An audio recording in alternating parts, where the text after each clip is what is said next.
Bom dia, bom dia, bom dia.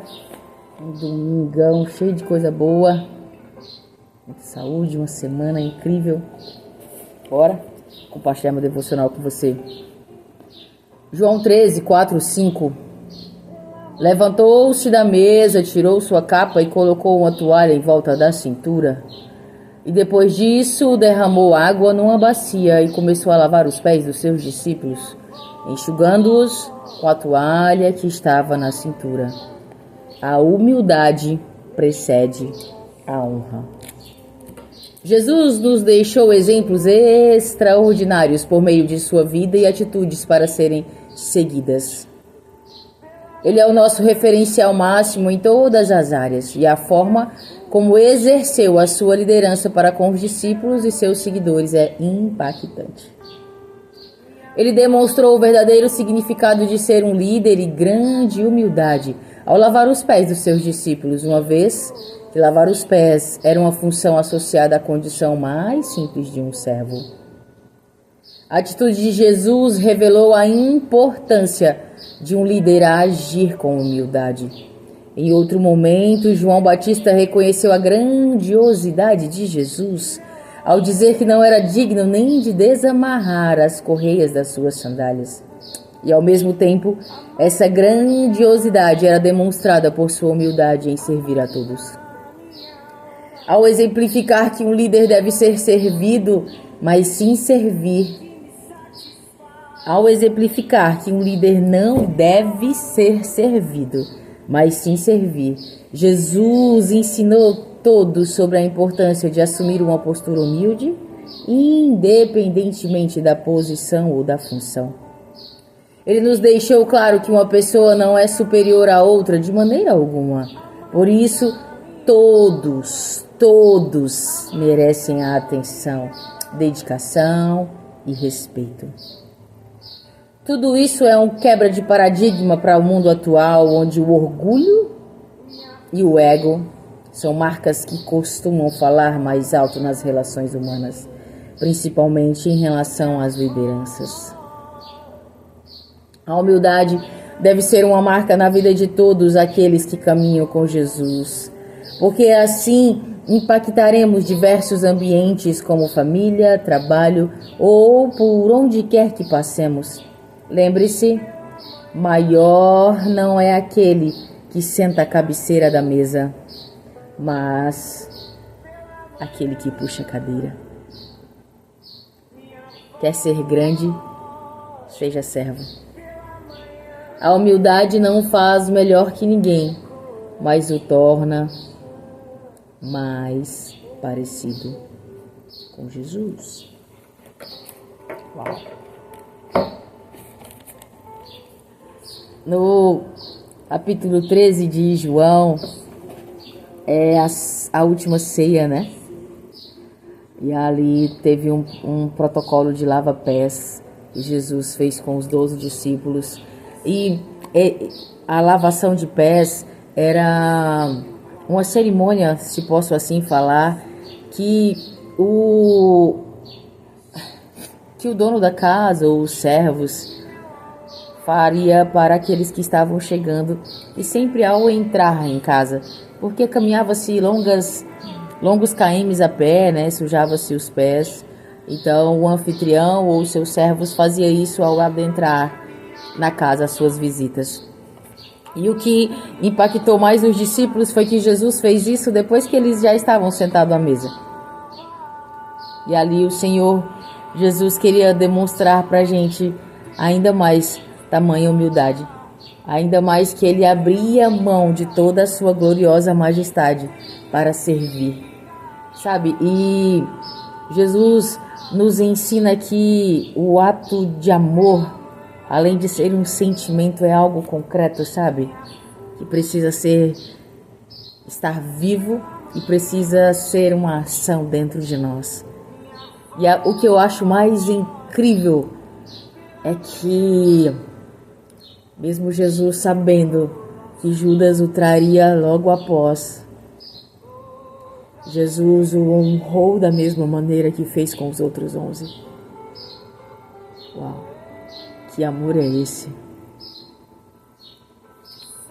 Que amor é esse que é capaz de transbordar a graça sobre aquele que vai extrair?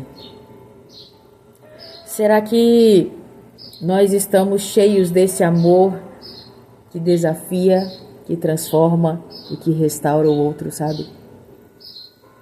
Será que nós podemos ter essa mesma atitude de Jesus, de honrar aquele que não merece? Porque Judas não merecia, né, gente? Judas traiu Jesus por 30 moedinhas de prata. Ele que era o tesoureiro do ministério do Senhor, se corrompeu na parte em que ele exercia com maior maestria. E eu penso que no exercício de servir, nós precisamos nos encher de tamanha compaixão e abrir mão de toda comparação, porque não devamos servir por uma função, por um status ou por merecimento. Mas devemos servir porque também aqui no capítulo 13 de João, Jesus fala sobre mais um mandamento, que é amar ao próximo. Quão desafiador é amar ao próximo, né? Eu não sei se você tem essa facilidade, mas eu tenho passado por dias, por situações em que amar o próximo tem sido um desafio, porque passando por uma situação eu pedi auxílio a algumas pessoas que, ao meu entender, eram meus próximos. E eu recebi tantas negativas dessas pessoas que eu amava tanto, que eu honrava tanto, que eu tinha como amigos chegados. E isso me deixou com o coração tão endurecido, sabe?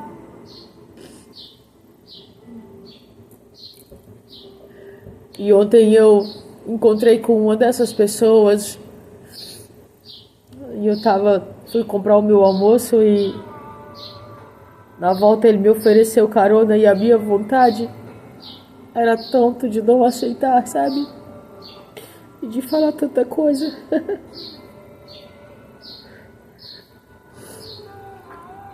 E o Senhor me trouxe à memória tantos momentos incríveis, tantas gargalhadas, tantas situações afetivas que eu tive com esse meu amigo, e o Senhor me trouxe à memória do que porque eu preciso validar tanto aquilo que não agrada o meu coração e abonar tudo aquilo que foi bom durante 14 anos de amizade. E é sobre esse amor genuíno que o Senhor quer nos ensinar hoje, sabe? Que não é esperando nada em troca. O Senhor lavou os pés de Judas sem esperar que ele fosse convencido de não traí-lo.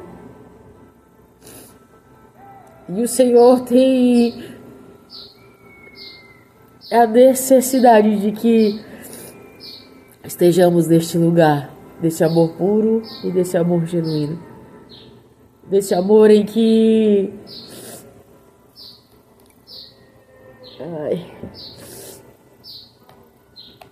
é um amor que vai além do nosso fracasso, sabe? Porque depois que Jesus ressuscitou, ele voltou para Pedro. Pedro o negou. E ele voltou a Pedro e disse: eu quero que você apacente as minhas ovelhas. Porque ele queria validar Pedro além da fraqueza dele, além do fracasso dele. E eu tenho certeza que ele faria isso também a Judas, mas Judas se corrompeu na sua dor e se suicidou, né? E esse é o nosso Deus, que tem esse amor genuíno e quer nos ensinar sobre o exercício, sobre o ato, sobre a ação do amor genuíno de servir ao próximo.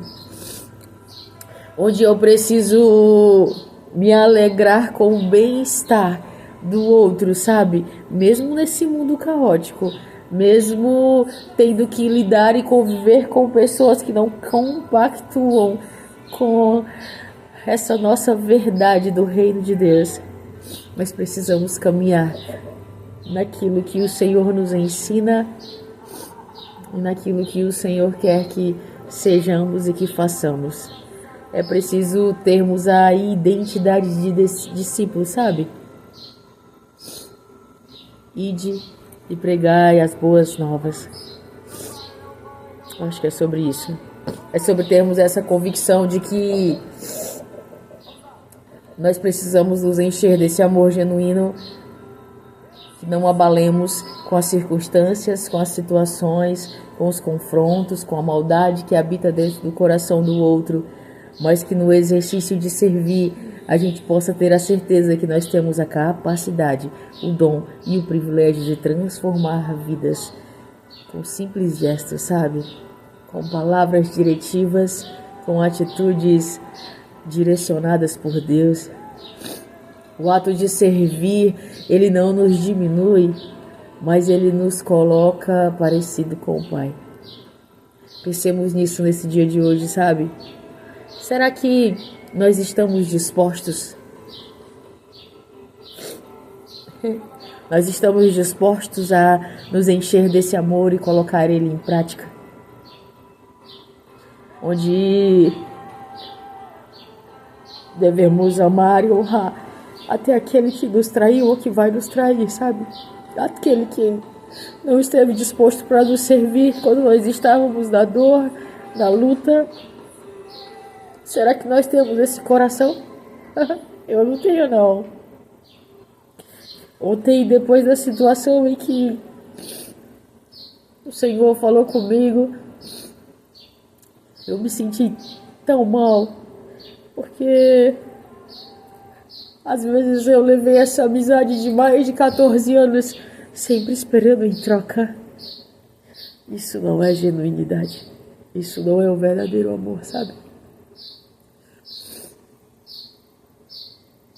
E que possamos blindar o nosso coração para que não alcancemos o lugar de endurecimento dele, para que nós não deixemos que as situações nos distanciem de pessoas que o Senhor colocou do nosso lado.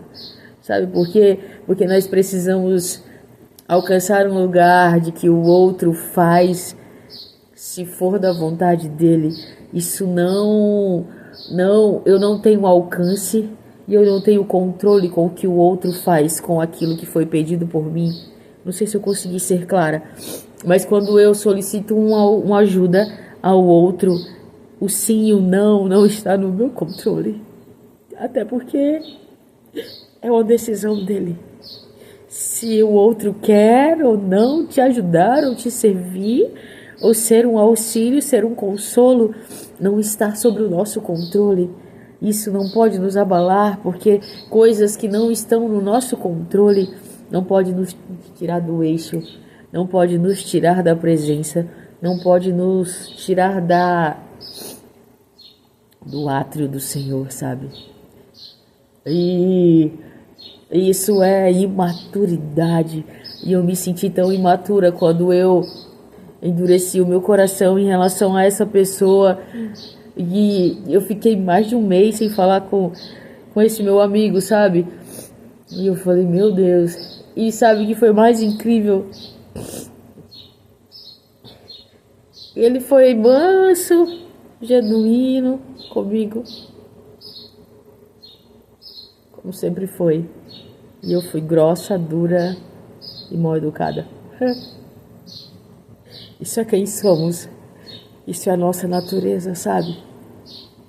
Por isso que nós precisamos nos encher da presença, da palavra, dos ensinamentos, das ordenanças de Deus, para que a nossa natureza, que é tão ruim, que é tão ignorante, arrogante, prepotente, mal, não esteja tão latente dentro de nós. Pensemos nisso. Que nessa semana nós possamos nos encher desse amor genuíno e que nós possamos exercer e manter vívido dentro de nós o ato de servir. É uma linguagem de amor e é uma atitude e é uma necessidade das pessoas que estão aí nesse mundão afora. Pense nisso. Excelente semana. Deus te ama. Shalom.